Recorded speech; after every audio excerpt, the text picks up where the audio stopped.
These are the Beltane terraces.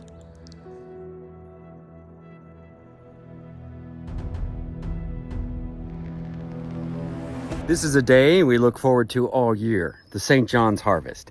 It happens at high summer, just after the solstice, very near the anniversary of the namesake of this herb, St. John, St. John's wort, the little friend that comes out around the season of this festival of St. John. So that's a, medieval and Catholic tradition.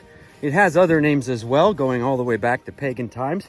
But this little wort is the solar magic version of our sun and moon dyad that we make here at Terra Flora.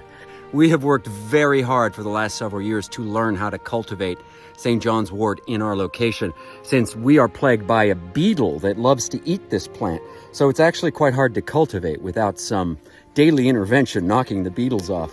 But it has worked. We finally got it, and I'm about to harvest the best yield of our crop that we've probably ever had.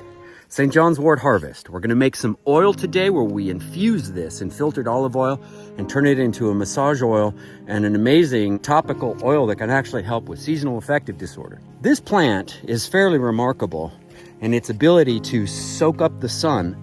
I'm not speaking metaphorically, I'm speaking literally. This plant has cells, little holes that if you have a microscope, you can actually see the sun shining through holes in the plant. They're not really holes, they're glands, oil glands.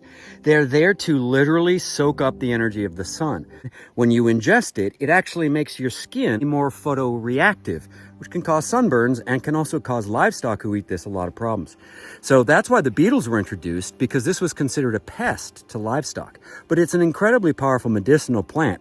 The toxin is really a medicine, and if you get too much of it, is too much. Too much of a good thing is bad. But in right amounts, this is an amazing plant, Hypericum.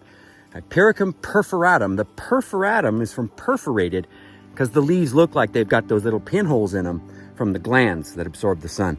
All right, I'm going to set up and we're going to start harvesting because it's hot and I want to get done before the sun gets too high. All right.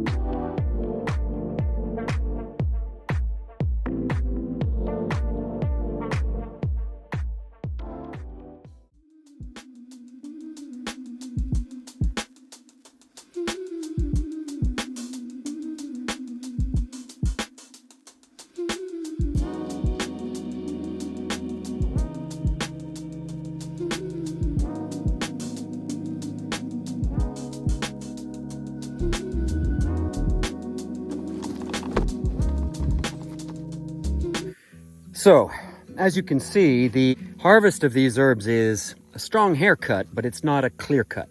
What we're actually going for are the ones that are in their peak bloom and have the freshest, greenest tops. But we want to leave behind the ones that are still in bud, because then we'll get a second bloom, and if we need a second harvest. This year we probably won't.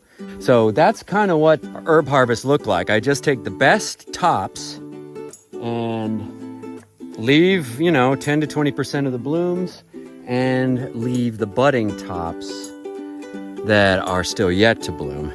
Anyway, it's a lot of work. Luckily, it's been a relatively cool spring. I've done this out in 100 degrees. Today, I don't even know, it's probably high 70s, low 80s now, about 8 o'clock in the morning. There's Richard and the turkey family.